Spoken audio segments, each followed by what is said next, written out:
السلام عليكم طلبة الثالثة ثانوي، يا رب تكونوا بخير. معادنا النهاردة مع النموذج الخامس والأخير من نماذج حصص مصر. لو فاكرين احنا كنا حلينا مع بعض أول 4 exams. النهاردة معادنا مع الإكزام نمبر 5. فتحنا السايت بتاعنا كالمعتاد ورحنا على الصف الثالث ثانوي، وهنختار النموذج الأخير اللي هو النموذج الخامس. بعض الناس هتسألني احنا دلوقتي موجود عندنا في الجزء الأخير خالص حاجة اسمها بنك أسئلة وتمارين. هتلاحظ إن مكتوب عندها 200 سؤال. ال 200 السؤال دولت ما هماش جداد، هم مجمع فيهم أسئلة النماذج الاسترشادية اللي فاتت.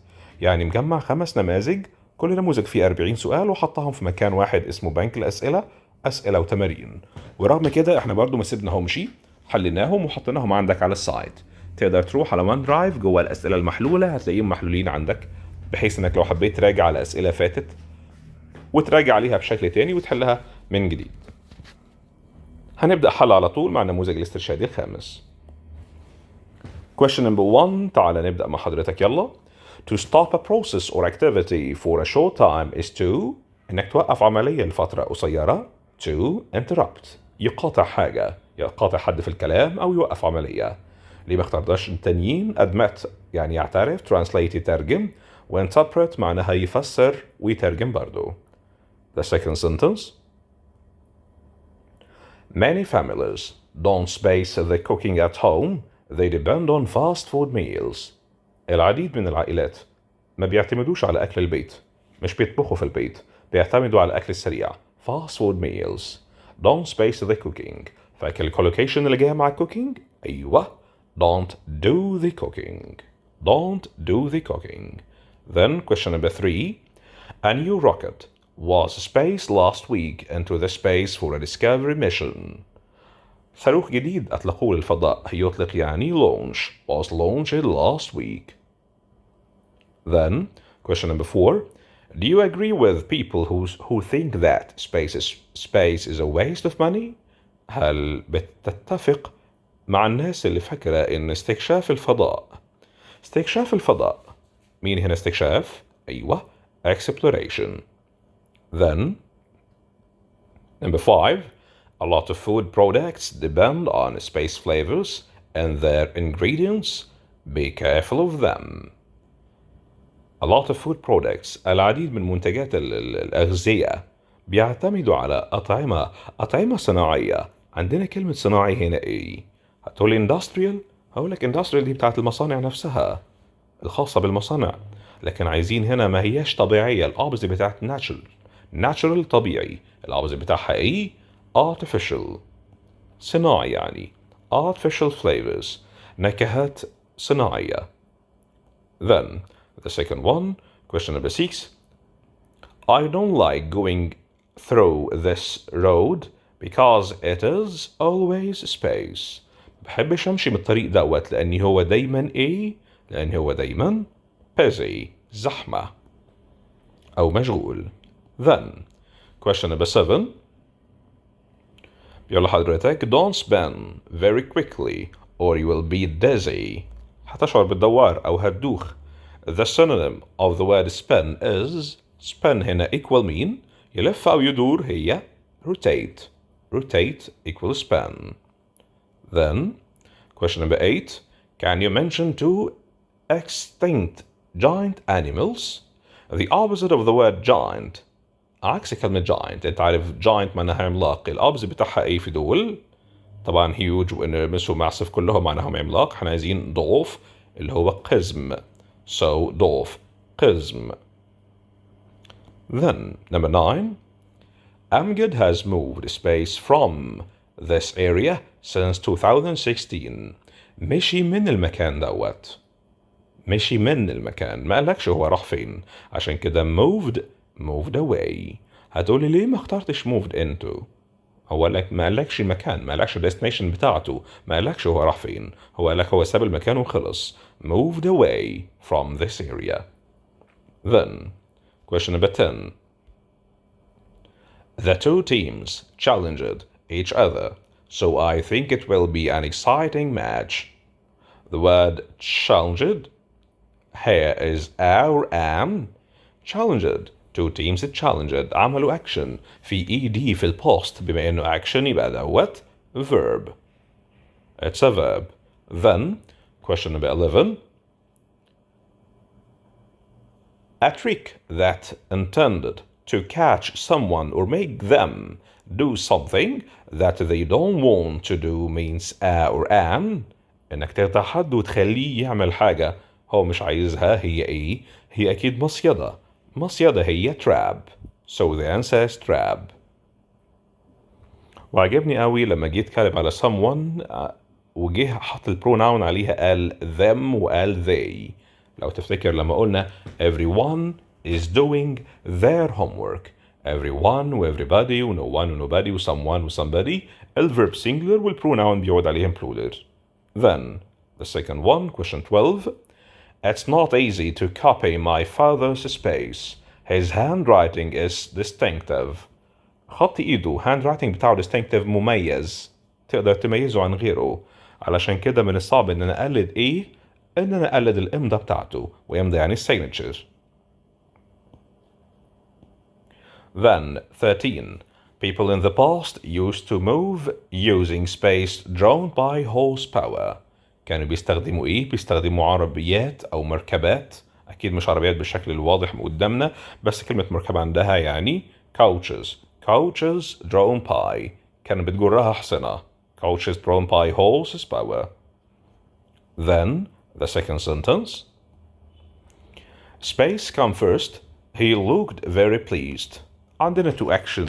old action هو coming first. بعد كده هو فرح لأنه طلع الأول. بما إنه old action مفروض ألاقي after. بس after وراها past perfect أو ing. مفروض after coming أو after he had come. ما لقيتهاش. ممكن ألاقي on coming. برضو ما لقيتهاش. ما عادش عيط. في عندنا لو تفتكر having plus ال PP هتقولي having بس اللي فوق ده infinitive. حضرتك ده مش infinitive. ده ال BP. come came come. يبقى having مع old action في البي بي. having come first he looked very pleased. بعد ما طلع الأول أو ما وصل الأول هو كان مسرور جدا. Then question number 15. He hasn't space gone diving before this time. هو عمره ما راح عمل diving خالص قبل النهارده. بما إنه عمره ما عمل مفروض never. بس في فوق نيجاتيف فنيفر مش موجودة. يبقى he hasn't ever. يعني حتى لو never موجودة ما كنتش اختارها عشان في نيجاتيف فوق. he hasn't never عمرك ما سمعتها. عشان كده he hasn't ever. Then the second sentence, question number 16. People in the area will have the streets space next month. فاكر الكوزيتيف have something done. have something plus ال PP. have the streets paved. يعني الشوارع بتاعتهم هتترصف. حد هيشرف لهم ويمهد لهم الشارع. هتقولي في to plus infinitive. أقول لك مبدئيا ما فيش to plus infinitive. هو بيقول لك to paved. ثانيا مش هيختارها. أنت بتختارها مع person. I get the barber. عند حضرتك إيه؟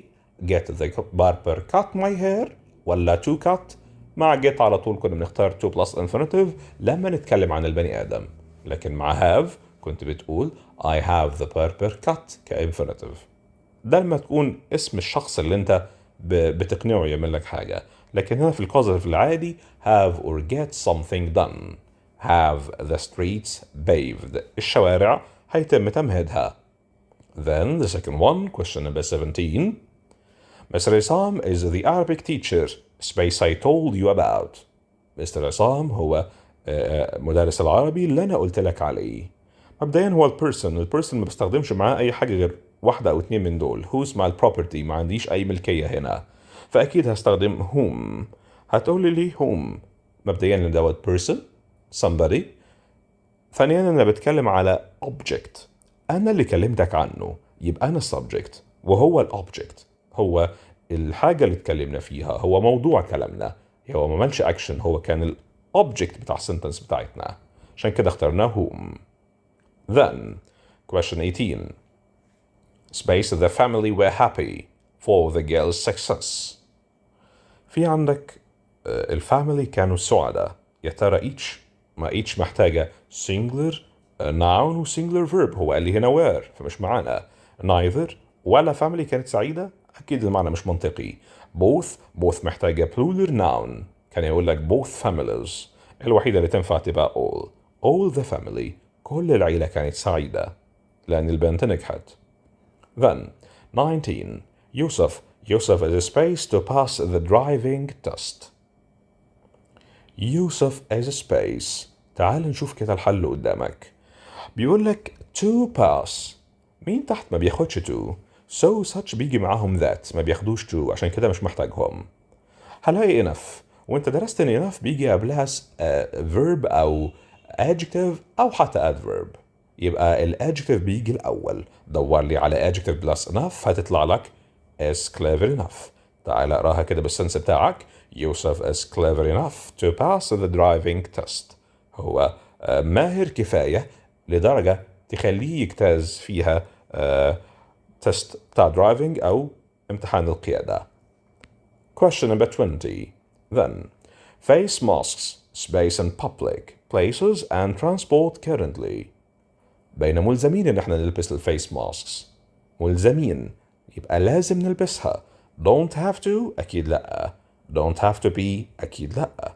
Have to be worn ولا have to wear. الفيس ماسكس هتلبس نفسها ولا لازم تتلبس؟ أيوة، في باسف في الحوار، وكلمة باسف يعني verb to be plus البي بي. اتفضل اختار لنا have to be worn، لازم يتم ارتدائها. Then the second question number 21. بيقول لك if the product isn't good it's based very quickly. It's based very quickly. لو كان المنتج ما كانش كويس، قبل ما تحل ده if cases، أنهي كيس ديت؟ isn't، يبقى هي لا زيرو لا إما first. زيرو مش موجودة عشان كل الاختيارات تحت لا first لا second. بما إنها first فتفضل دور لي على حاجة ليها علاقة بالفيرست. first case يا مستر. if present simple well plus infinitive. دور لي على well plus infinitive أو حتى النيجاتيف بتاعها ومحتاجين infinitive وراها. يبقى كده would مش محتاجها wouldn't مش محتاجها. شوف السنتنس هنا اكتف ولا باسف وعلى اساسها هنختار. It's based very quickly، هي هتبيع ولا هتتباع. بتكلم على البرودكتس يعني كلام في الباسف يعني verb to be plus البي بي. It won't be sold، مش هيتم بيعها بشكل سريع لو المنتج ما كانش كويس. It won't be sold، لن تباع. I wish he spent enough money as he needed to buy that flat. خلي بالك نفكرك بالرول بتاعت if only why wish. بتمنى في الفيوتشر I wish I could أو I wish he would. بتمنى دلوقتي I wish I had a car. كان نفسي يبقى عندي عربية، استخدمت البوست simple. طب بندم على حاجة في البوست أو بتمنى حاجة تتغير في البوست. I wish past perfect. I wish I hadn't spoken to him like that. فهنا بتكلم في البريزنت ولا في الباست؟ هنا بيقول لك needed. عيش اللحظة وعيش الحوار وشوف بيتكلم في أنهي جزء. بيقول لك money as he needed to buy that flat. يا سلام لو كان معاه فلوس كفاية كان هيشتري بيهم الشقة زمان. بيقول لك needed في البوست يبقى أجيب البوست بيرفكت. مين هنا البوست بيرفكت؟ had بلس البي بي. هتقولي ازاي اتنين had مع بعض؟ had الأساسية بتاعت التنس نفسه، وهاد التانية هي البي بي من verb to have money البوست منها had. عايزين البي بي had برضو had enough money. Then the second question 23 بيقول لك Alice's car broke down and he fixed it well. عربية علي اتعطلت وهو صلحها بشكل كويس. He space be a good mechanic. معنى كده هو أكيد ميكانيك كويس، ميكانيك شاطر، ميكانيكي كويس. أنا متأكد إن حاجة حصلت، يبقى must be a good mechanic. طيب then the second one. Suhaila refused space me her rapper. دايما انت عارف الدرس 2 plus infinitive ing الverb patterns موجود عندك في شيتك في الادفانسد ورا، بس احنا دايما بنركز عليه. كان موجود السنة اللي فاتت في يونت نمبر 13، اتشال السنة دي، بس درس من أخطر ما يكون، ما تسيبوش بالله عليك. refuse وراها دايما full infinitive يعني 2 plus infinitive. سهيلة refused to lend me her rapper. Question 25. If it's based for the apology اعتذارهم for the policeman they would have paid a fine. لولا انهم اعتذروا البوليسمان كانوا زمانهم دفعوا غرامة. وانت بتحل كده if. شوف انهي كيس would have paid. ده تبع انهي كيس ده تبع الثيرد. كان بيجي مين ورا if؟ كان بيجي وراها past perfect اللي هو had plus البي بي. دور على had plus البي بي تحت، موجودة had been و hadn't been.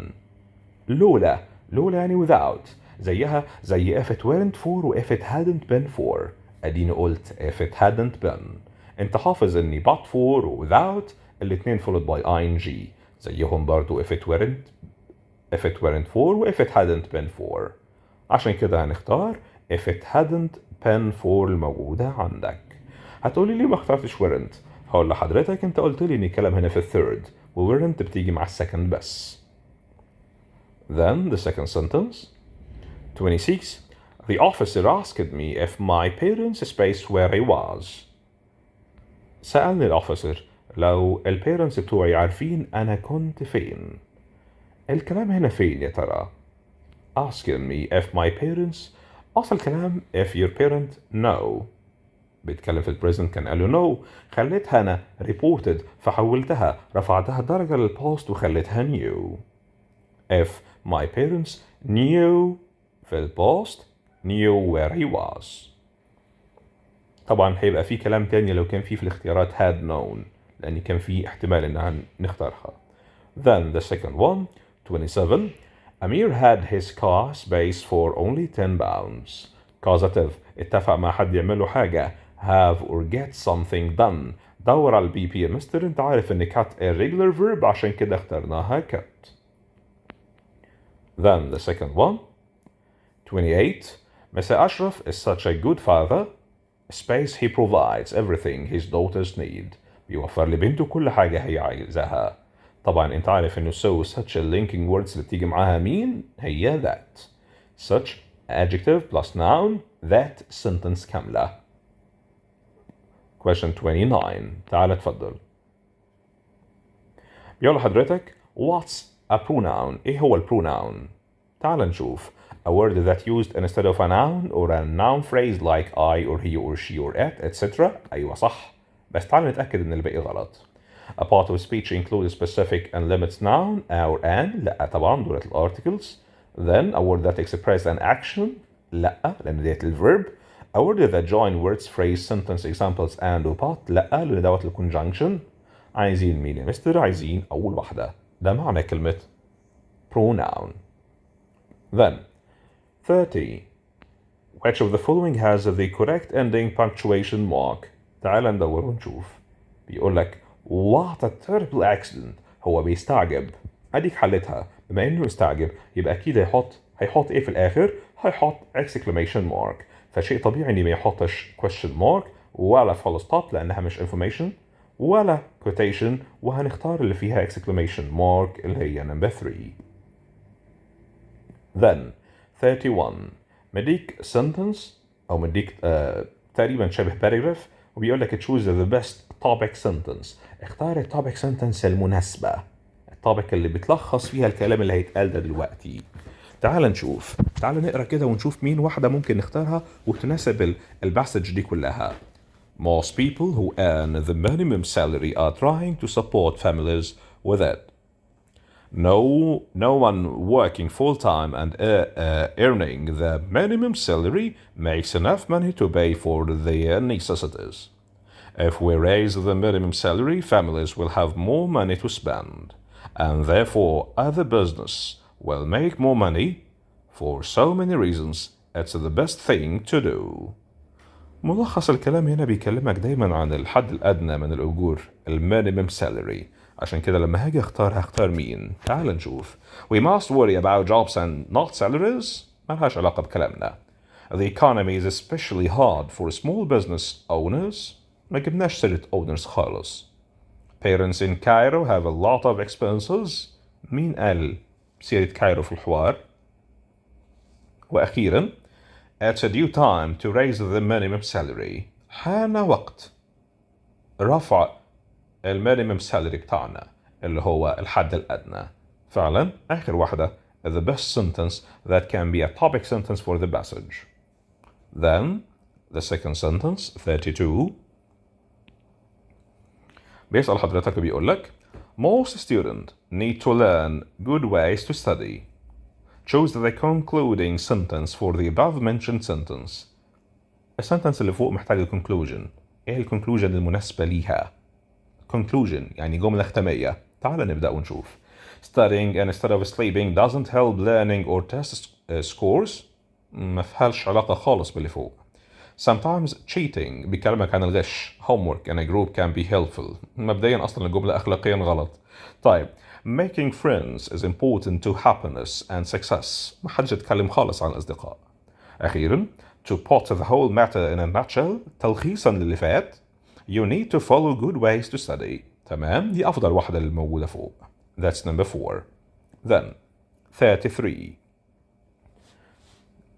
A or an space is the last paragraph of an essay. تقريبا أسهل سؤال قابلنا لغاية دلوقتي. آخر سؤال أو آخر sentence في الأسي عندي بنسميها إيه؟ أيوة مستر بنسميها closing. Then 34. A or an space is included in the introduction of an essay. بنحط مين في الانترودكشن هنا؟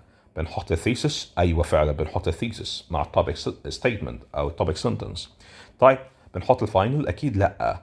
السمري of the paper؟ لأ. مع الكونكلوجن؟ لأ يا مستر هي الثيسس statement.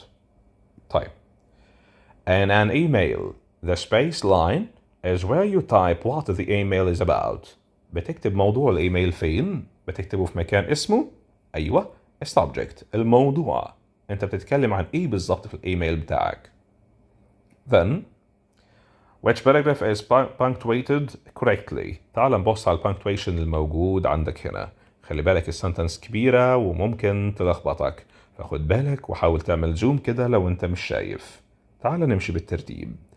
People smoke for a variety of reasons وهيبدأ يعدد الريزن بس عمل جريمة حط because capital بعد السيمي كولن والسيمي كولن هنا ما تنفعش عشان كده أول واحدة مش معانا. كده استبعدنا أول واحدة. طيب تعال نشوف الثانية. People smoke for a variety of reasons space because they are shy, nervous or don't feel at ease in society to appear sophisticated, older to be part of a group. The truth is that smoking doesn't solve these. شايف انها تمام بس محتاجة حاجة. محتاجة ايه؟ هو ليه حط كوما بعد or don't feel؟ حط كوما زيادة عنده. هنا الكوما موجودة بشكل ما ينفعش اصلا تبقى موجودة في الجزء or don't feel at the beginning of the sentence. هنا مش محتاجين نحط كوما هنا خالص علشان كده السنتنس ديت مش معانا اصلا. طيب روح على كده نمبر 1 ونمبر 2 مش معانا يا مستر. روح على نمبر 3. نفس الفكرة لو بصيت عليها هو حاطط كوما dots feel at ease in society to appear sophisticated and older to be وفي الآخر حاطط exclamation mark كمان زيادة من عنده عشان يزود الموضوع خطأ زيادة. هنا في خطأين كوما don't وهنا exclamation mark أنا مش عايزهم. هو بيعدد كذا حاجة مع بعض فما يقولش or ما يقولهاش غير في الآخر ولو قالها حتى ما يحطش بعدها كوما لأنها رابطة بالقبلها يا مستر. آخر واحدة بص عليها كده حط سيميكولن لأن يبدأ يعدد الأسباب because they are shy تمام nervous or don't feel at ease in society تمام ده الاختيار التاني يعني to appear sophisticated and older صح to be part of a group صح. The truth is that smoking doesn't solve these problems semicolon it only masks and adds to them. تمام كويس جدا برافو. عشان كده الوحيدة اللي ممكن اختارها هي مين هنا؟ هي الأخيرة. طبعا هو فوق في خطأ كمان انه حاطط كولن عشان كده ما ينفعش اختارها. كده استبعدنا أول 3 والصحيحة هي الأخيرة. تعال نروح على second sentence وندخل على translation. تعال نشوف. بيقول لحضرتك do you think that man's committing crimes in the society is connected to his aggressive nature or it's a result to the circumstances around him or both of them؟ هل تؤمن أن ارتكاب الإنسان للجرائم في مجتمعه مرتبط بطبيعة الإنسان العدوانية أم إنها نتيجة المشكلات المحيطة أم الاثنين معا؟ هو الجملة لغاية الجزء الأخير منها سليم، بس هو بيقولك for circumstances. circumstances معناها ظروف، هو مترجمها مشكلات، فالأولى مش معانا. روح اللي بعدها. هل تعتقد أن ارتكاب الإنسان للجرائم في المجتمع مرتبط بطبيعة الإنسان العدوانية، أم إنها نتيجة للظروف المحيطة به، أم الاثنين معا؟ الجملة شغالة، بس تعال نفكر في الباقي برضو. هل تعتقد أن ارتكاب الإنسان للجرائم في المجتمع مرتبط بعدوانية الإنسان الطبيعية؟ عمرك عدى عليك حاجة اسمها عدوانية الإنسان الطبيعية؟ لا طبعا، هي طبيعة الإنسان العدوانية. ما ترتبش الكلام على مزاجك، هو في تكست فوق أنا مرتبط بترجمته، يبقى كده نمبر 3 مش معانا و1 مش معانا. روح عند الأخيرة. هل تعتقد أن ارتكاب الإنسان للجرائم في المجتمع مرتبط بطبيعة الإنسان العنيفة، أم إنها نتيجة للظروف التي يعاني منها، أم الاثنين؟ هو ترجمها العنيفة هنا ودوت مش مظبوط، أنا عايز العدوانية اللي هي نمبر 2. هل تعتقد أن ارتكاب الإنسان للجرائم في المجتمع مرتبط بطبيعة الإنسان العدوانية، أم إنها نتيجة للظروف المحيطة به، أم الاثنين معا؟ دي كويسة جدا ورائعة. The second sentence. Choose the correct answer. I was proud when my father got promoted. He has worked hard in this organization for ages, so he deserves to be the executive director. المدير التنفيذي. شعرت بالفخر عندما حصل والدي على ترقية، لقد عمل بجد في هذه المنظمة لفترات طويلة، لذلك فهو يستحق أن يكون المدير التركيبي. إيه المدير التركيبي؟ أنا عايز المدير التنفيذي، ما عنديش حاجة اسمها مدير تركيبي، الجملة مش معانا. طب ما تيجي نبص على اللي بعدها. مدير تحفيزي، برضو مش مدير تحفيزي. المدير العام محدش قالك اللي هو جنرال مانجر، عشان كده حضرتك ما اخترناهاش. وبعدين هو فوق بيقولك لا يستحق كمان، فده خطأ تاني. روح عند الأخيرة. شعرت بالفخر عندما حصل والدي على ترقية، لقد عمل بجد في هذه المنظمة لفترات طويلة، لذلك فهو يستحق أن يكون المدير التنفيذي، ودوت صح. علشان كده هنختار آخر sentence عند حضرتك تحت. Then the second question from Arabic into English. تعال نشوف. إنها مسؤوليتنا أن نساعد المعاقين في كل مكان، في الشوارع، في المدارس، في المطاعم، وفي النوادي. يجب أن يجدوا المساندة في كل مكان. تعال نشوف. It's our responsibility to help disabled people everywhere. تمام، لغاية everywhere الدنيا صح. It's our irresponsibility هي عدم مسؤوليتنا، غلط. It's not our responsibility ما هياش مسؤوليتنا، غلط. It's our responsibility to help abled people. أنا عايز disabled، المعاقين، هو قايل abled، عشان كده مش هختارها يا مستر. كده هروح عند الأولانية وأتأكد برضو إنها صح. In the street, at school, in restaurants and in clubs. They should find support everywhere. تمام، السنتنس صحيحة، فهختار number 1. هروح على آخر سؤال عندي. The last question. جميعنا يعلم أهمية التكنولوجيا الحديثة وأنها تلعب دورا فعالا في حياتنا المعاصرة. تعال نشوف الجزء الأول لغاية كلمة المعاصرة يا مستر. الأولانية. We all knew the importance of modern technology. It plays an effective role in our modern life. لغاية modern life الجملة شغالة. We all know the importance of modern technology. It plays an effective role. ده role ديت حكم، أنا عايز دور، عشان كده ديت غلط. طيب التانية. We all knew. هو فوق بيقول لك جميعنا نعلم، هو خلاها new في الباست ليه؟ غلط حضرتك، غير انه كان مخلي كمان played في الباست، يعني مغير السنتنس كلها بالتنس بتاعها. روح عند الأخيرة. We all know the importance of modern technology. It play نسى الاس بتاعت السنجلر. It plays و effective rules وخليها rules plural كمان. احنا عايزين singular، عشان كده الوحيدة هي الأولانية، ونطلع نتأكد منها برضو ونقارنها بالعربي. We all know the importance of modern technology. It plays an effective role in our modern life, but we should know that as it contributes to the progress of societies, it can destroy them. يجب علينا أن نعلم أنها كما تسهم في تقدم المجتمعات، فمن الممكن أن تدمرها. تمام. بكده نكون خلصنا وحلينا 40 سؤال من 40. ونتأكد برضو ان احنا حلينا كله من على الجنب هنا، الجزء الجانبي هنا نتأكد ان احنا حلينا فيه كل الأسئلة، ونعمل إنهاء للإكزام. خد وقتك في الامتحان، بتكرر المرة الخامسة، خد وقتك في الامتحان ما تتسرعش. نعمل إنهاء. بعد ما أنهينا بيدينا تقرير جبنا 100%، حلينا 40 سؤال من 40، مجموعنا هو 40. الوقت اللي أخدنا 29 دقيقة و5 ثواني، نص ساعة يعني. في الامتحان بيأكد لك ان مدة الامتحان التقليدية 3 ساعات، هتاخد وقتك بشكل طبيعي. طبعا هيبقى فيه باسج، الباسج الموجودة في الاكزام، الكومبريهنشن اللي بتقراها وبتحل عليها، فهتاخد وقت منك. خد وقتك كويس وحل بشكل متزن، ما تتسرعش وفي نفس الوقت ما تتأخرش في الحل. قسم وقتك وشوف هتبتدي امتى وتخلص امتى، وتدي وقت للمراجعة على الأقل نص ساعة. إن شاء الله امتحان الإنجليش بالنسبة لك هيبقى كويس، مش هيبقى فيه مشكلة. العب بس على قدراتك بالنسبة للرايتنج والترانسليشن. موجودة عندك في السايت كل حاجة أنت محتاجها في الريفيجن، في الفوكاب والجرامر والرايتنج والترانسليشن، وكذلك في الستوري وبقية الإكزامس الموجودة اللي ممكن تحل فيها. استغل وقتك الفترة الأخيرة، إن شاء الله كل ما هتتعب ربنا مش هيضيع تعبك دوت على الفاضي. مع كل جهد منك ربنا بيشيلك حاجة كويسة، والله العظيم أبدا عمرك ما هتضيع. وربنا برضو مش هيساوي اللي بيتعب باللي ما بيتعبش.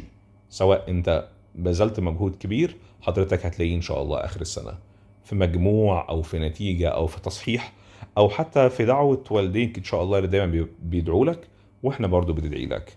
دعواتك معانا وإحنا برضو إن شاء الله هندعي لك. نشوف حضرتك على خير بإذن الله في الفاينل ريفيجن ليلة الامتحان. شكرا، مع السلامة عليكم.